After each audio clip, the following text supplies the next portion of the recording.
बिस्मिल्लाहिर्रहमानिर्रहीम। अस्सलामु अलैकुम वरहमतुल्लाहि वबरकातुहू। बच्चों की परवरिश के लिए मुफीद नसीहतें। सोते वक्त बच्चे का मुंह नहीं ढांपना चाहिए, वरना गंदी हवा बार बार सांस के जरिए अंदर जाएगी और फेफड़ों को ताज़ा हवा नहीं मिल सकेगी। बच्चे को बिल्कुल अंदर यानी बंद कमरे में नहीं सुलाना चाहिए।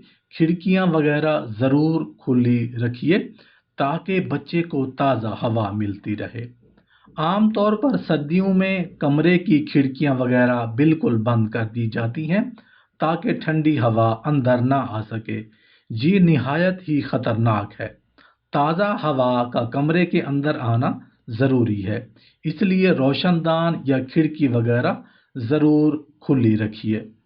ये आप जानते हैं कि आग के जलने से ऑक्सीजन खर्च होती है और कार्बन डाइऑक्साइड हवा में शामिल होकर हवा को ख़राब कर देती है। लोग सर्दियों में कमरे बंद करके अंगीठी वगैरह सुलगा लेते हैं, जिसकी वजह से कमरे में मौजूद ऑक्सीजन ख़त्म हो जाती है और तमाम हवा गंदी हो जाती है। ये तरीका बहुत गलत है। अंगीठी या हीटर वगैरह जलाना ज़रूरी हो तो कमरे की खिड़की वगैरह ज़रूर खुली रखी जाए। ऐसी जगह से खुद भी बचिए और बच्चे को भी बचाइए जहां भीड़ हो और कसरत से लोग मौजूद हों, क्योंकि उनकी मुंह से जो गंदी हवा निकलती है वो वहां की मौजूद साफ हवा को गंदा कर देती है। बाहर से आने वाली कम मिकदार में ताज़ा हवा सबके लिए काफ़ी नहीं हो सकती। आपने देखा होगा कि ऐसे मौके पर जी घबराने लगता है और सर चकराने लगता है। चीज़ों के गलने सड़ने से बदबूदार और जहरीली गैस हवा में शामिल होकर हवा को भी गंदा कर देती है। इसलिए गिलाज़त की जगहों से बच्चों को दूर रखिए और दूर रहने सहने और उठने बैठने की जगह को गंदगी के ढेर, जानवरों के गोबर और सड़ी हुई चीज़ों से पाक साफ रखिए। गर्दो गुबार से भी हवा गंदी हो जाती है, इसलिए बच्चे को ऐसी जगह से बचाइए जहां गर्दो गुबार उड़ता हो या कूड़े क्रिकेट का ढेर मौजूद हो। बीमार आदमी के आसपास की हवा भी बहुत जल्द खराब हो जाती है। ख़ास तौर पर मुतअद्दी बीमारियों के जरासीम हवा में शामिल होकर उसे मुज़र सेहत बना देते हैं। इसलिए बीमार आदमी से छोटे बच्चों को ख़ास तौर पर दूर रखा जाए। घर में सफाई का खास एहतमाम किया कीजिएगा। बैतुल खला वगैरह रहाइश से फासला पर बनाए जाएं।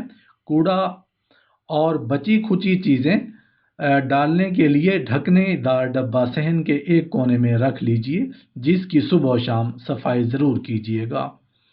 खुली और कुशादा जगह मसलन पार्क, बागीचा, खेत खलिहान वगैरह में चहलकदमी का मौका मिलना चाहिए और हल्की फुल्की वर्जिश भी होनी चाहिए कि फेफड़ों को ताज़ा हवा काफ़ी मिकदार में मिल सके। बच्चों के लिए दौड़ना, उछलना कूदना, खिलखिलाकर हंसना और गेंद वगैरह उछालना बहुत मुफीद है। इससे बच्चों के फेफड़े गंदी हवा काफ़ी मिकदार में बाहर फेंकेंगे और ताज़ा हवा अंदर ले जाएंगे। पेड़ पौधे में गंदी हवा साफ करते हैं। अल्लाह ताला की कुदरत देखिए कि जानदार जो गंदी हवा सांस के जरिए बाहर निकालते हैं उसे पेड़ पौधे अपने अंदर जज्ब कर लेते हैं। ये उनकी ग़िज़ा का बड़ा हिस्सा है और फिर ऑक्सीजन बाहर फेंकते हैं। अपने घर के सहन में चंद पेड़ पौधे ज़रूर लगाइए ताकि ये घर की गंदी हवा को जज्ब करते रहें और ताज़ा हवा बाहर फेंकते रहें। सूरज की रोशनी और किरणें भी बीमारियों के जरासीम और हवा की गंदगी को दूर करते हैं। इसलिए अपनी रिहाइश की जगह में रोशनी और सूरज की शुआओं के गुजर के लिए गुंजाइश ज़रूर रखिएगा। कुदरत ने हवा की सफाई का ये भी बंदोबस्त किया है कि खुद ऑक्सीजन हवा की गंदगी को मुंतशिर और ख़त्म कर देती है। इसी तरह हवा के चलते रहने से भी गंदगी साफ होती रहती है।